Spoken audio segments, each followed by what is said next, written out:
Hi everybody, I'm Leah of seejanedrill. Now, if you're thinking about buying a router, or a router is definitely in your future, guess what? Today's video is a video you don't want to miss.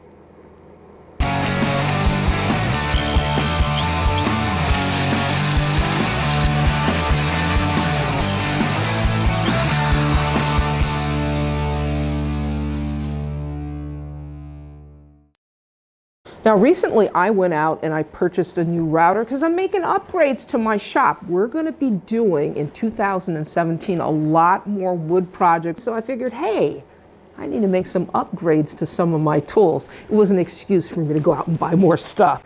So I got my new my new tool.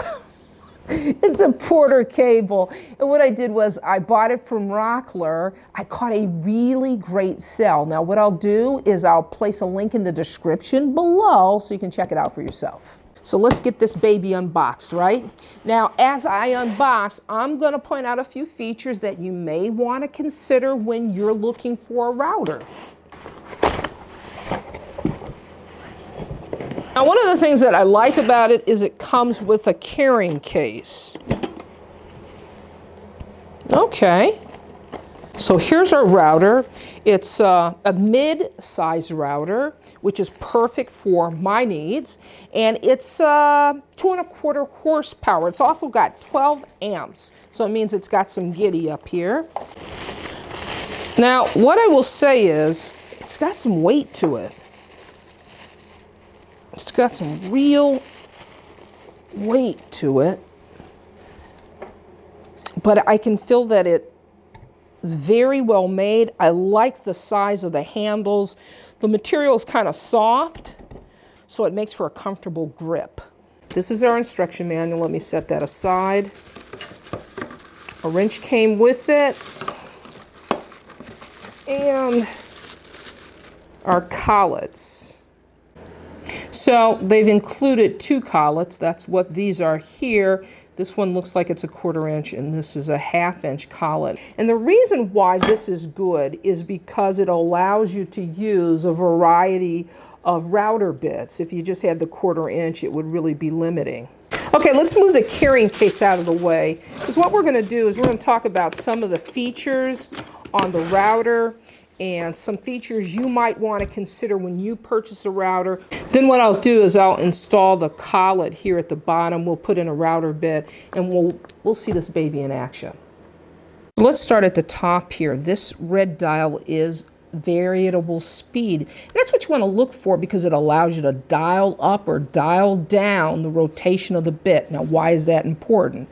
Well, when you're using a larger bit, you kind of want to dial it down.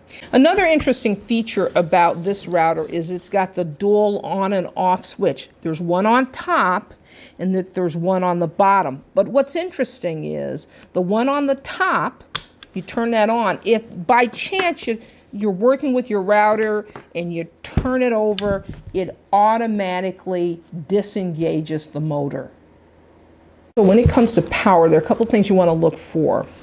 If you're looking if you're a hobbyist, a trim router is good enough. You can hold a trim router with one hand, but if you're looking to do more like dovetailing and rabbets and dados and all like that, you want a tool that's going to be able to deliver. A mid-size range router like this one will do those things. And that's why I selected this particular router, because it really serves my needs.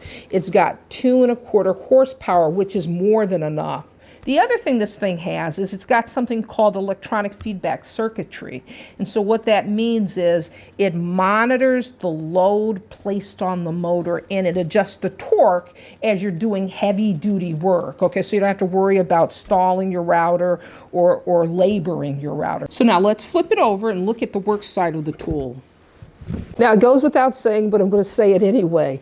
Before you make an adjustment to the collet or you install a new router bit, just make certain that you unplug the router. Now, what we're going to do is we're going to lift the power unit out of the base. You do that by opening this up, pulling this trigger toward the motor, and then we'll just slide it out. There we go. Now what that allows you to do, that separation, gives you easy access, allows you to put the collet in and not restrict you when you put the collet in along with the router bit. So this is our 1/4 inch collet. I'm going to install this. And what I'm going to do is I'm going to take a round over bit and I'm going to place that in there before I make my final adjustment. Now what I want to do is I want to just pull that bit up. I put it in as far as it'll go. I'll just pull it up like 1/8 of an inch. That's about 1/8 of an inch. Tighten that up a little bit. Right here, I'm going to make my final adjustments. Now right here, this is our spindle lock. And that's going to lock that. There we go. Locks it in place. Now, why is that a great feature? Well, it's a great feature because it allows you just to use 1 wrench instead of 2.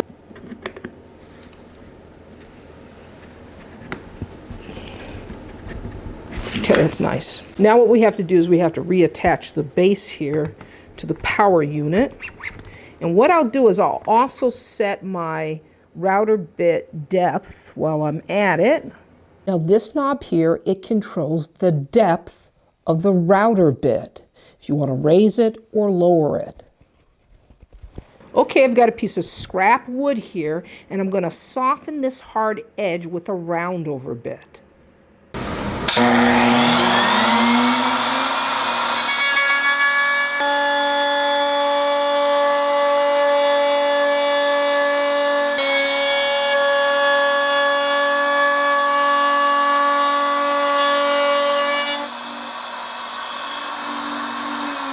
And there we go. We were able to soften that very hard edge.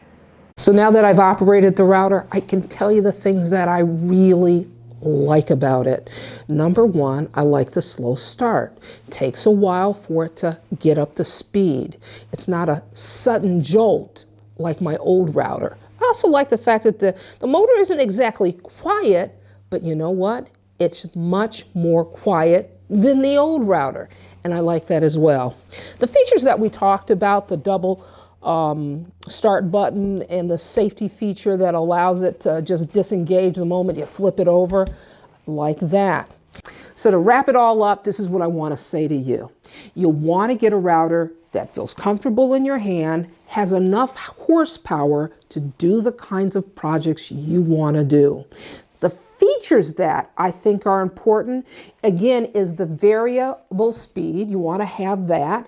You want to have the ability to change the size of the bit. So 1/4 inch, 1/2 inch collet, you want to do that as well.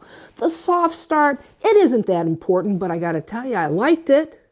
Now, the last thing that I love about the router that I purchased, and I think it's worth considering, is the fact that it's got a removable motor. It made getting to the collet and installing that router bit just effortless. This is Leah saying, you can do this. See you next time.